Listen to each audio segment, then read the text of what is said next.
Elnur Kərimovun səhhəti necədir? Aktyoru Sancan ilan tələf olub. Əməkdar artist Elnur Kərimovun ilan sancma hadisəsindən sonraki vəziyyəti bəlli olub.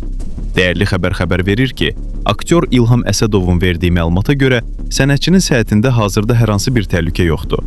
Hadisədən dərhal sonra həkim nəzarətinə götürülən aktyor lazımi müayinələrdən keçirilib və vəziyyəti qənaətbəxş qiymətləndirilərək evə buraxılıb. Hadisənin ən maraqlı və təəccüblü məqamı isə sənətçini sancan ilanın məhv olmasıdır. Həkimlər Elnur Kərimovun vəziyyətinin tam stabil olduğunu və narahatlığa heç bir əsas qalmadığını bildiriblər.